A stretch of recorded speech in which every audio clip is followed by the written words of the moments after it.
Video बुलाओ चाचा गोड़ धरते हैं। बहुत मजा खुश आएगा। रहो भैया, खुश रहो। केकर लड़का है तय? ठेकेदार के चाचा कहाँ रहे? हम सऊदी राहत रहे 3 साल बाद, अब किया है प्रधानी लड़वैया आई अपने गांव से। प्रधानी लड़वैया है। हाँ और 5 साल से हम गांव में रातों दिन सबकी यहाँ जाए पूरा सबकर दुख तुका देखा था ही, और तू प्रधानी अब लड़बे? का तू प्रधानी लड़बे का? करे सारे चूतिया है का? हम क्या करे सबके मरने जीने और हमेशा पहुंचा रहा थी सबके दुआरे दुखे सुखे।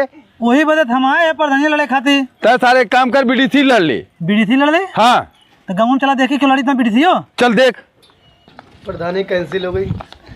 हे भैया का चाचा? हिन देख गाँव चुनाव लड़वैया है, वही बारे में तो कुछ बात करे चाहत हैं। का भैया? भैया हम ठेकेदार के लड़का है, सऊदी से आए है, 3 साल बाद हम सऊदी से आए हैं। वहीं हम बढ़िया पैसा कमाते रहे। हमारे मूड में आई है प्रधानी लड़े के, हम प्रधानी लड़वैया रहे। चाचा साहब मिले, हम कहे चाचा प्रधानी लड़वैया है। तेरे मतलब गुस्सा आई कहें सर 5 साल से मेहनत कर दी, चूतिया है प्रधानी हम लड़ब। हम कहे चाचा तब हम क्या करें? कहें तब बीडीसी लड़ियो। तू हम बीडीसी लड़वैया तुझसे पूछत रहे तो हो मतलब चूतिया है का? हम 5 साल से मेहनत के नाली चक्रोट बनवाए, बीडीसी हम लड़ब, अब की तू लड़बे? बीडीसी लड़बे एकदम हार ये कि हमारे माहौल बागर बीच में काट ना आई। तब हम का लड़ी? एक सीट बचा हो का नियमबरी लड़िया।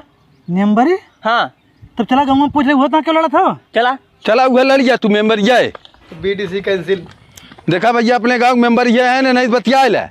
ओ भैया अगर अपने गांव से मेंबरी लड़ी तो जीत आप कि ना? मेंबरी लड़बे? हाँ तुम्हें कुछ पता बाटे? 25 साल से लगातार अपने गांव से मेंबर हम आई आए हैं ये मेंबरी लड़े। ओ चाचा तू प्रधानी लड़त है, इन बीडीसी लड़त है, इन मेंबर 25 साल से हैं, तो हम कौन चुनाव लड़ी? तय सारे पहले बलाके में जाओ, वोटर लिस्ट निकाल के देख उमर तोर नाव गाँव हो कि नहीं। सारा उ नहीं पता नोट दे पैबे कि नहीं। आए हैं यहाँ चुनाव लड़े। हम जा